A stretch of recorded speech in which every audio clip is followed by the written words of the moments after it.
Es miembro del Comité de Docentes de la Especialidad de Medicina Crítica del Seguro Social. Además, el doctor Edgardo Sánchez es colaborador docente de las áreas de Medicina Interna, Terapia Respiratoria y Enfermería. Es el expresidente de la Asociación Salvadoreña de Medicina Crítica y Cuidados Intensivos. Actualmente, el doctor Sánchez es médico intensivista adscrito a la Unidad de Medicina Crítica del Hospital Médico Quirúrgico. Buenos días, doctor. Un placer tenerlo con nosotros y agradecemos a la Asociación de Medicina Interna el aporte que nos han dado esta mañana. Bienvenido. Bueno, tengan todos muy buenos días.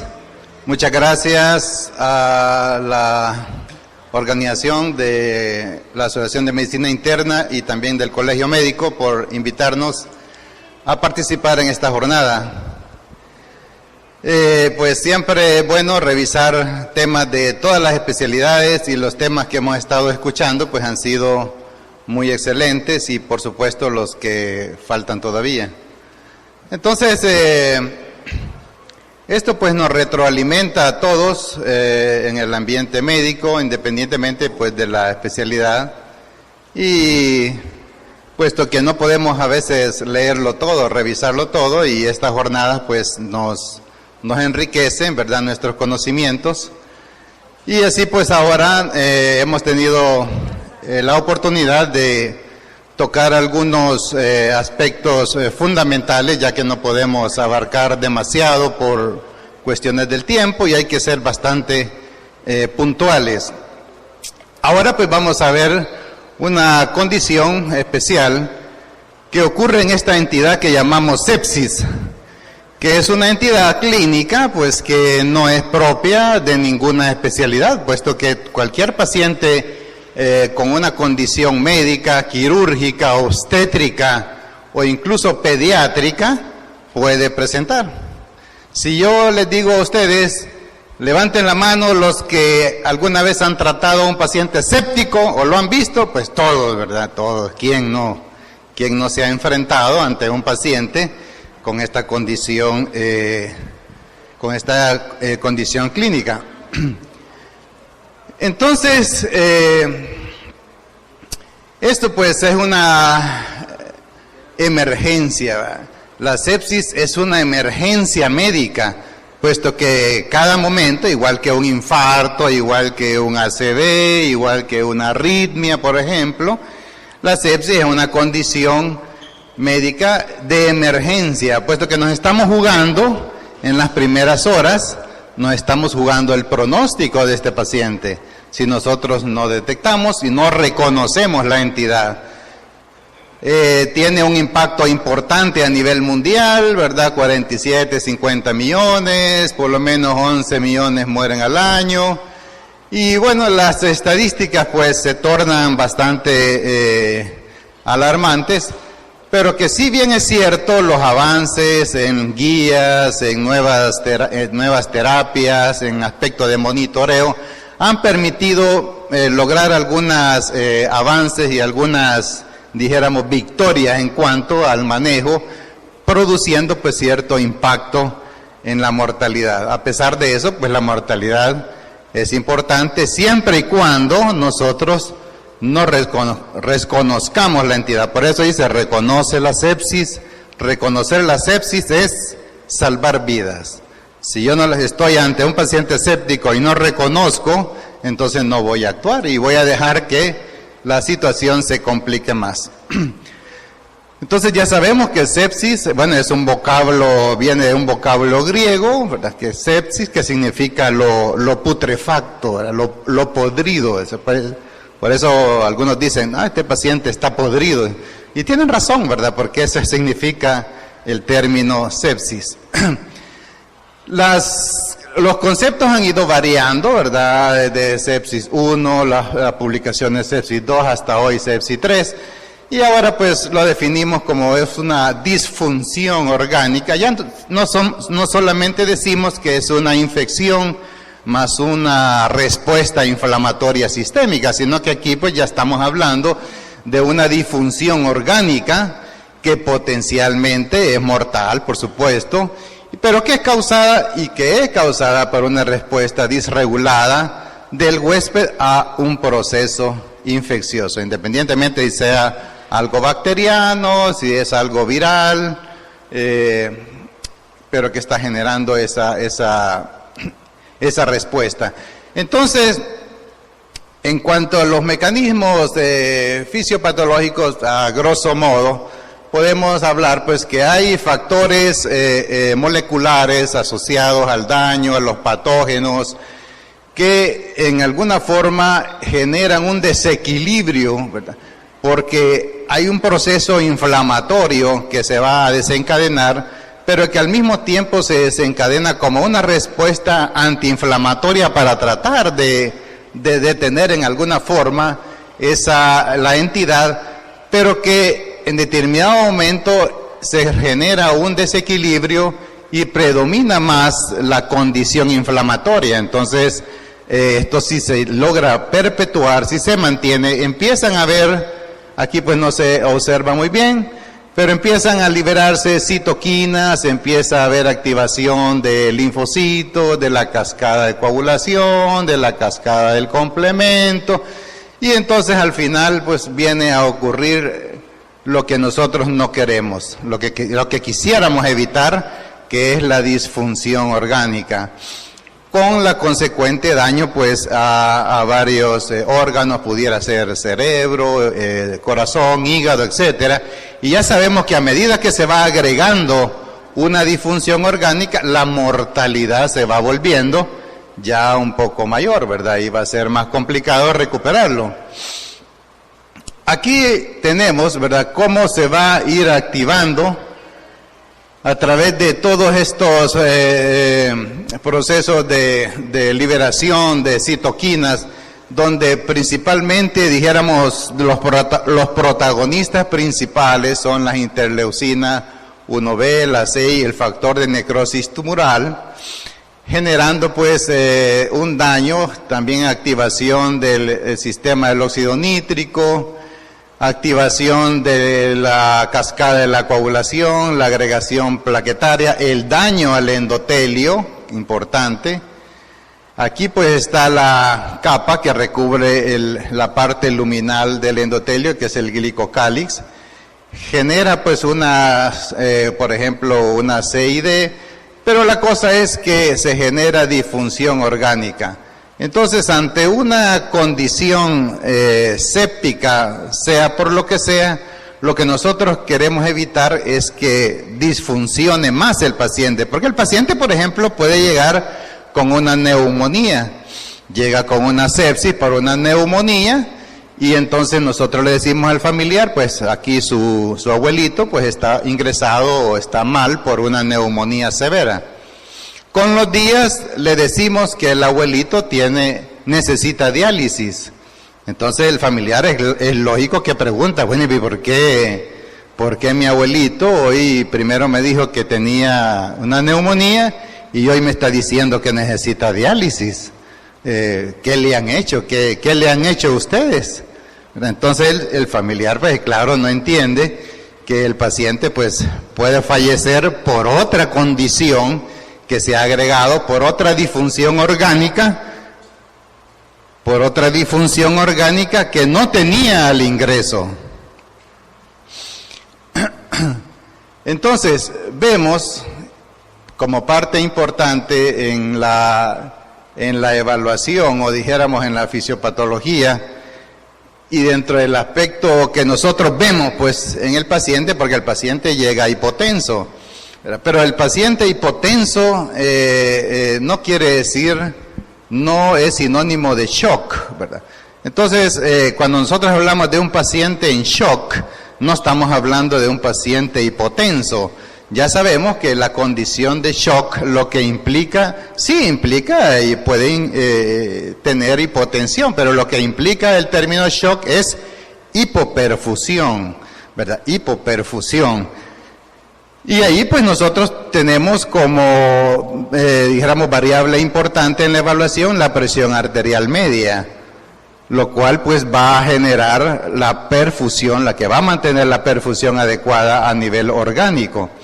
Entonces eso pues, si tenemos una buena presión media, estamos asegurando una buena perfusión, pero si hay problema en la presión arterial media, el paciente está hipotenso con presiones arteriales medias por abajo de 65, entonces el aporte de oxígeno, lo que vamos a mandar a la célula, no se va a distribuir correctamente y va a haber una afectación en la microcirculación y entonces pues habrá una afectación celular. Entonces se vuelve el órgano que sea vulnerable a la hipoperfusión, al daño en la microcirculación. Y entonces empieza pues a disfuncionar la célula. Podría ser el hepatocito, por ejemplo, y empieza a fallar el hígado. Podría ser también las células miocárdicas y el paciente presenta una disfunción cardíaca asociada a la sepsis. Entonces, el endotelio es el órgano diana fundamental en la sepsis. En condiciones normales, el endotelio genera funciones importantes, como tiene propiedades antitrombóticas, genera una regulación de la hemostasia, propiedades antiagregantes, pero en la sepsis se alteran estas funciones y entonces en vez de ser, dijéramos, propiedades fibrinolíticas, ya genera propiedades procoagulantes.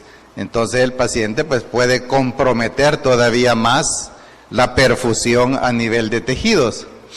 Entonces nos encontramos ante dos aspectos que vamos nosotros a considerar en términos generales en el paciente séptico, independientemente de cuál sea la causa. La macrocirculación y la microcirculación. Alteraciones en la macrocirculación o macrocirculatorias, pues tenemos inicialmente una fase de hipovolemia y entonces pues nosotros tenemos que reconocer, el paciente llega y tenemos que ver su condición de la volemia. Luego una fase hiperdinámica donde el paciente está taquicárdico, el gasto cardíaco está muy alto, las resistencias sistémicas vasculares están muy disminuidas y luego evoluciona a una fase de disfunción cardíaca. O sea, pues que si nosotros no corregimos en términos iniciales correctamente, el paciente lo dejamos evolucionar y después evoluciona a una falla miocárdica. Por eso los primeros, dijéramos, minutos, el primer contacto con el paciente son vitales, ¿verdad? Vitales. Si yo como intensivista recibo al paciente en shock séptico en la UCI, ya el pronóstico que dijéramos, el pronóstico de ese paciente va a estar más determinado no por lo que yo voy a hacer en la UCI, sino por lo que hicieron los colegas en la emergencia. Si los colegas en la emergencia trabajaron intensamente, reconocieron oportunamente la sepsis y comenzaron a tratar al paciente con metas adecuadas, entonces eso pues me va a hacer más fácil mi manejo en UCI. Pero si afuera pues no se manejó bien, se perdió mucho tiempo, etcétera, entonces no, ya pues yo lo puedo ingresar a la UCI, pero el pronóstico va a ser más difícil, ¿verdad? Como el caso de una paciente pues que llegó, una paciente con insuficiencia renal, llega y consulta por dolor abdominal. Iba muy distendida la paciente, con una gran distensión abdominal, disneica, con una cánula de alto flujo, ¿verdad? Hipoxémica, hipotensa, con noradrenalina, como a 30 microgramos por minuto. Entonces, cuando la evaluamos a la paciente, dijimos, esta paciente hay que operarla, porque está, atención, hay algo intraabdominal, la paciente está en shock séptico, pero hay algo intraabdominal que está, dijéramos, provocando pues el shock séptico. Y entonces le dijimos a los cirujanos, miren, esta paciente hay que operarla, si no, pues es mentira lo que yo voy a hacer en la UCI. Entonces dijeron, pues no, le vamos a hacer una tomografía y vamos a ver cómo evoluciona. Entonces tenemos que acordarnos que siempre la clínica manda, la clínica es importantísimo. Yo, ¿para qué quiero un TAC en ese cuadro, pues, de esa paciente?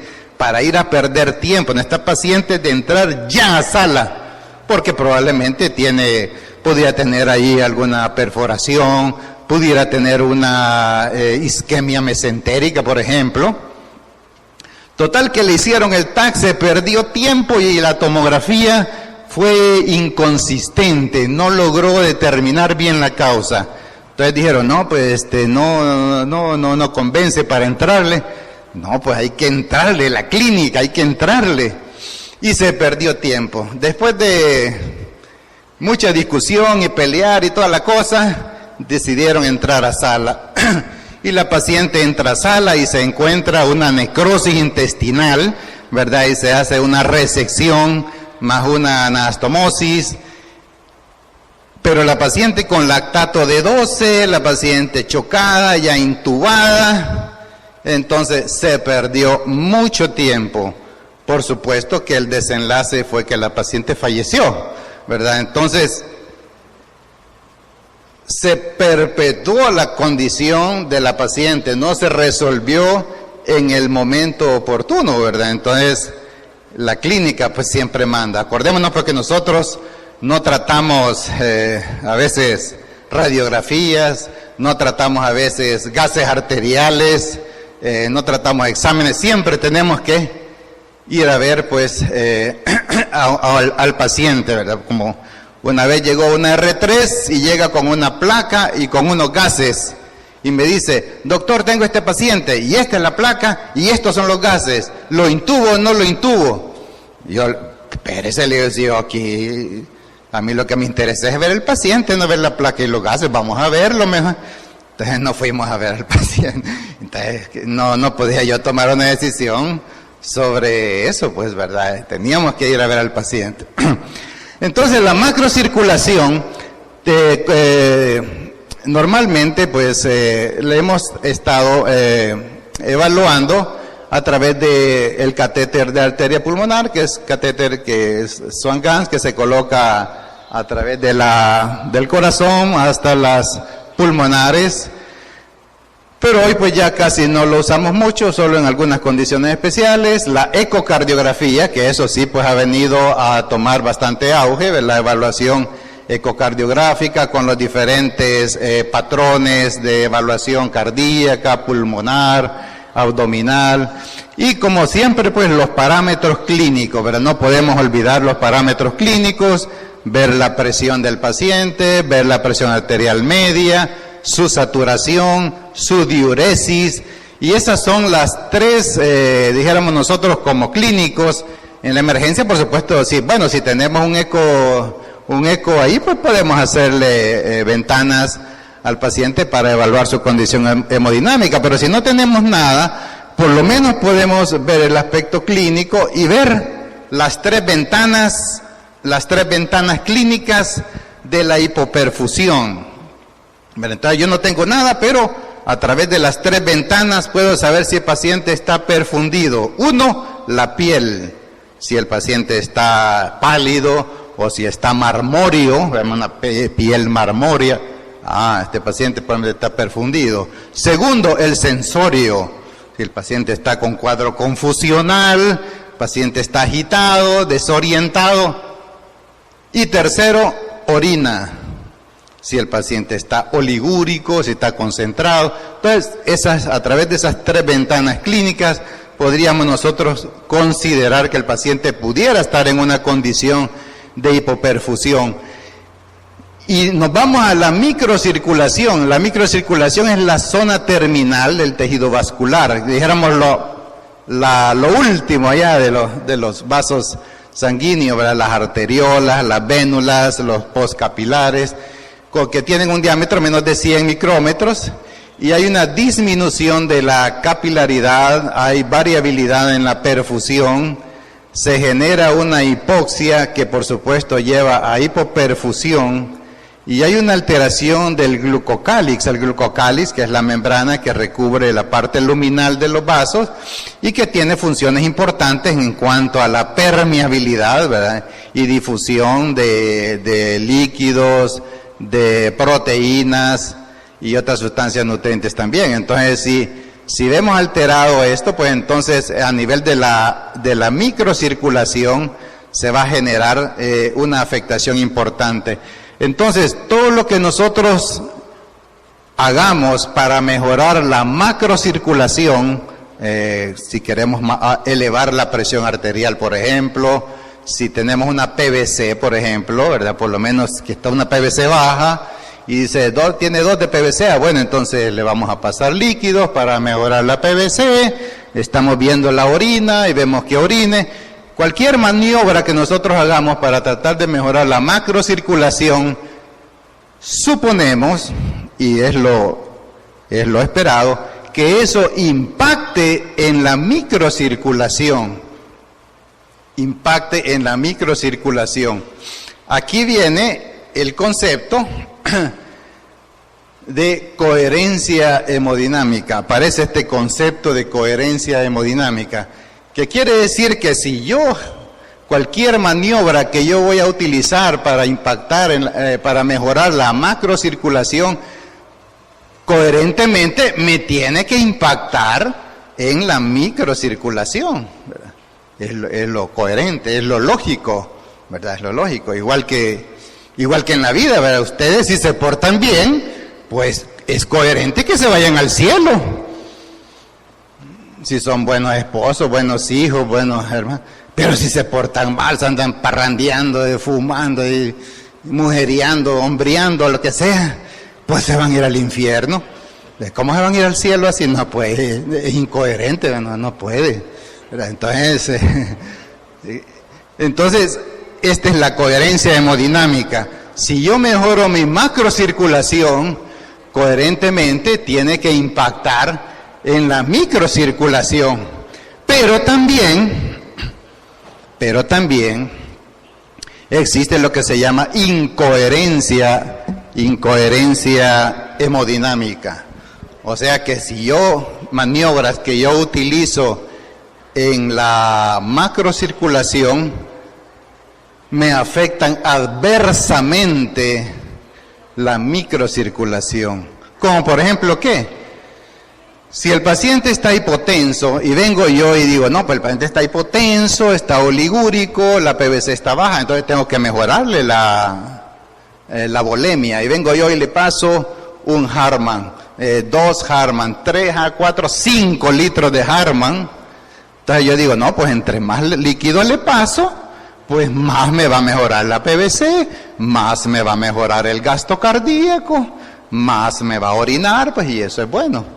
Pues no, ¿verdad? Porque me voy al otro extremo. Entonces genero un edema celular, sobrecarga y entonces ya comprometo la perfusión en vez de mejorar, ¿verdad? Por otro lado, hemos visto también, si el paciente está hipotenso y yo le pongo un vasopresor, por ejemplo, noradrenalina y pues medio mejoró, pero le pongo adrenalina y voy con la adrenalina para arriba, no, pues tiene presión media de 70, no, pero si llego a 100 de presión media probablemente va a mejorar, no, pero si le llego a 120 la presión media va a mejorar, no, pero si entre más le voy subiendo a la media va a ser mejor. Todo lo contrario, porque estoy generando una vasoconstricción, ¿verdad? Importante a nivel de la microcirculación y entonces, en vez de mejorar, yo voy a tener aquí una presión media muy aceptable, pero en la microcirculación voy a estar muy apretado, comprometiendo la perfusión orgánica, ¿verdad? Entonces, y se ha visto más con adrenalina, más comprometido. Entonces, a nivel pues de la microcirculación ocurren todas estas alteraciones que nosotros tenemos que en algunos momentos pues nos vamos a topar heterogenicidad, Hay algunos vasos sanguíneos que están muy bien perfundidos, y otros que están obstruidos por elementos, por mecanismos procoagulantes. A veces con mucho líquido hemodiluimos al paciente y los eritrocitos pues están muy bajos como para llevar el transporte de oxígeno. Por otro lado, afectación del tono vasomotor, que también hay resistencias altas, y también pues lo que estábamos diciendo, apretado, entonces hay problemas de perfusión. Y por otro lado, edema, donde también hay fuga capilar, y en vez de mejorar al paciente pues lo comprometemos. Entonces, ¿qué tengo que hacer? ¿Qué tengo que hacer? Y me veo ante esa pregunta, y el paciente está séptico, no, pues ¿y qué le voy a hacer? Por supuesto que nosotros podemos tener variables que podemos utilizar, ya vimos que lo clínico es importante, pero si tenemos algunos elementos como capnometría sublingual, la presión de oxígeno tisular, saturación venosa mixta o saturación venosa central, que esto pues la saturación venosa mixta con el catéter Swan-Ganz, pero hoy pues nadie va a tener un Swan-Ganz ahí en la emergencia, pero por lo menos podríamos tener una vena central y podríamos tomar unos gases de la vena central, ¿verdad? Se le pone a la vena central y tomar unos gases que es más o menos se comporta de manera similar con la saturación venosa central, que es una muestra que se toma directamente de pulmón, ¿verdad? Entonces tendremos que andar por lo menos una saturación venosa central por lo menos de 70%, arriba de 70%, para estar aceptable. Y tomamos unos gases también arteriales y venosos, y podemos hacer también este gradiente, restar la PCO2 de la vena y el de la arteria, que tiene que andar normalmente por abajo de 6. Si anda arriba de 6, puede indicar todavía que está hipoperfundido el paciente, a pesar que tengamos una PVC buena, ¿verdad? Y uno decir, no, pues ya tiene 10 de PVC, ya estamos tranquilos. No, pero si tenemos aquí un gradiente más de 6, pues todavía no estamos bien. Y el lactato, por supuesto, el llenado capilar es importante en unos estudios llamado Andrómeda, donde evalúan el llenado capilar, ¿verdad? No necesita mayor cosa, esto pues se hace fácil ahí en la emergencia, y los niveles de lactato, ¿verdad? Que pues a medida que ya sabemos que el lactato es un marcador importante de hipoperfusión. Hemos tenido pacientes que han estado con lactato muy alto, pues, y el pronóstico a eso pues es bastante difícil. Pero, sin embargo, nosotros no debemos dejarnos ir por un dato aislado. Mira, si es un paciente séptico y tiene 12 de lactato, por ejemplo, no voy a decir, no, a este paciente no lo voy a ingresar a la UCI porque tiene 12 de lactato. Con eso yo no puedo negarle la cama a un paciente, tengo que ver pues todo el contexto y pues trabajarlo, ¿verdad? Lo importante es la tendencia, ¿verdad? La tendencia, porque ya hemos tenido pacientes con lactatos muy altos y los hemos trabajado muy bien, y al siguiente día ya tienen 5 de lactato, y después ya tienen 3, después ya están normales. Entonces, el manejo ha sido, ahí pues se ve el éxito en el manejo, pero si yo tengo 12 de lactato y al siguiente día tengo 20 de lactato, entonces algo no ha estado bien, ¿verdad? Algo no ha estado bien, ¿verdad? Entonces, por eso yo siempre les pregunto, si yo tengo un lactato de 10 y mañana tengo un lactato de 20, ¿qué tengo que hacer? Pues lo que hay que hacer son los tamales, porque ya no es mentira que el paciente va a mejorar, ¿verdad? Entonces, en cualquier condición de shock, sea shock séptico, shock distributivo, 3 aspectos importantes: líquidos, vasopresores e inotrópicos.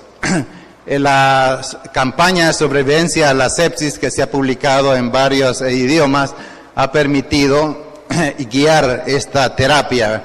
Importantemente, en la primera hora, el paquete en la primera hora es esto: medir lactato, si inicialmente estaba arriba de 2 milimoles, cultivar al paciente, cultivos, antibióticos, rápidamente líquidos, 30 ml por kilo, aunque este dato ha estado bastante debatido, ¿verdad? Y ahora mejor se prefiere individualizar al paciente, porque puede ser un paciente ya de edad, que tenga problema miocárdico, insuficiencia cardíaca o un renal, no les podemos administrar la misma cantidad a todos. Y vasopresores, pues si hay necesidad. Este es el bundle, el paquete en la primera hora. Al solo llegar el paciente, tengo yo que haber hecho todo esto. Y de manera similar todo esto, con detectar dónde está el sitio de infección. Aquí está lo que acabamos de mencionar, el bundle, el paquete de la primera hora. Líquidos, soluciones balanceadas, ¿verdad? Las soluciones balanceadas, que son aquellas que tienen una composición, una osmolaridad y composición electrolítica lo más parecido al plasma, ¿verdad? Entonces, pero por lo general pues hemos utilizado la solución salina, pero la solución salina fisiológica, mal llamada fisiológica porque no tiene ningún parecido al plasma. Entonces se dice pues que es el cristaloide, el peor cristaloide que existe, la solución salina. Si no, pues está más aceptable utilizar Harman, solución de Harman. Evaluación con las variables estáticas, ya dijimos la PVC, pero que ahora se utilizan otras variables dinámicas y la ecografía, pero pues que esto se dificulta a veces en la emergencia. Y lo importante pues es recuperar al paciente con todo esto y evitar, ¿verdad?, la sobrecarga, porque esto pues aumenta el problema de disfunción orgánica. Todo esto son las complicaciones de la sobrecarga hídrica, imagínense todo esto, a nivel hepático, hipertensión intraabdominal, depresión miocárdica, todo, hipertensión intracraneal, la afectación de todo el aspecto de la sobrecarga. Aquí están los líquidos, miren el plasma, miren el lactato Ringer.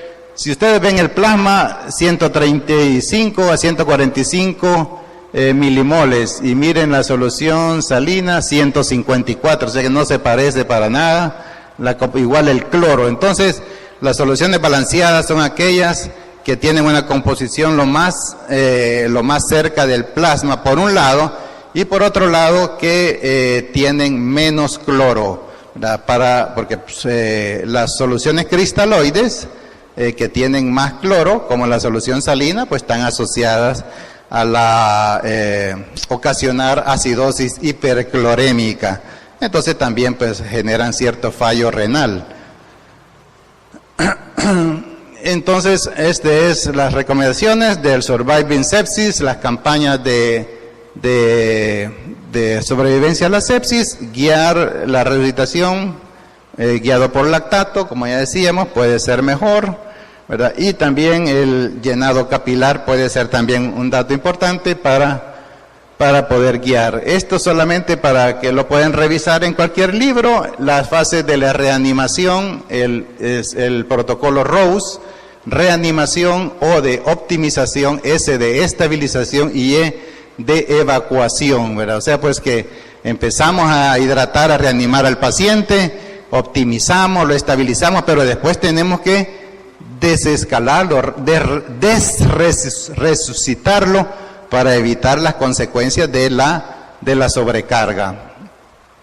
Esto pues igual que del lactato, y solamente pues los objetivos de las drogas vasoactivas, independientemente del que vamos a utilizar, son mejorar la presión de perfusión, mejorar el gasto cardíaco con el apoyo inotrópico, ¿verdad? Acordémonos que gasto cardíaco lo mejoramos de dos formas: uno, con líquidos, y dos, con inotrópicos, ¿verdad? Para el caso del de elección ya sabemos que es la dobutamina. Y aquí está el uso de primera elección en el caso de vasopresor, pues noradrenalina. El target, ¿verdad?, la meta arriba de 65 milímetros de mercurio. Ya dijimos pues que no hay que lograr valores suprafisiológicos porque yo creo que si este paciente, como aquí dice que tengo que lograr 65 milímetros de mercurio, quiere decir que si tengo 100 milímetros de mercurio de presión media va a estar mejor. No, ¿verdad?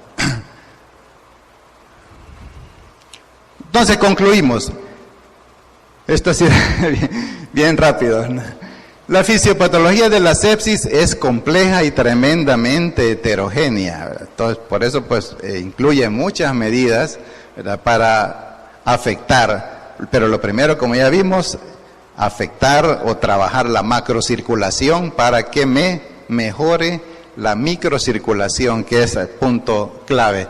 Las alteraciones hemodinámicas en la macrocirculación son esenciales durante el tratamiento de la sepsis a pie de la cama. O sea, lo tenemos ahí enfrente, pues, y vamos a estar trabajando. El paciente está ahí y nosotros estamos viendo la presión arterial, estamos viendo la presión media, estamos viendo su frecuencia cardíaca, vemos si orina, vemos su sensorio, vemos su piel. Eso es lo que estamos viendo.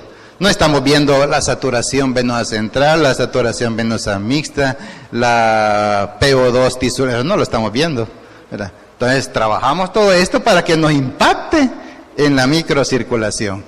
Y en los últimos años se ha puesto el foco en las alteraciones de la microcirculación y la resucitación con fluidos, utilizando medios prácticos como la ecografía, siempre pues tomando en cuenta objetivos basados en restaurar la pérdida de la coherencia hemodinámica, ¿verdad? Entonces, esto ha sido pues algo así rapidísimo, ¿verdad? Claro, pues todos podemos ir revisando en los distintos libros y en la guía de la Surviving Sepsis, de la campaña en la sobrevivencia. Y como esta entidad de sepsis ya la vimos, la estamos viendo, y por toda la eternidad, mientras trabajemos como médicos, vamos a seguir enfrentándonos a la sepsis. Así pues que les agradezco mucho su atención.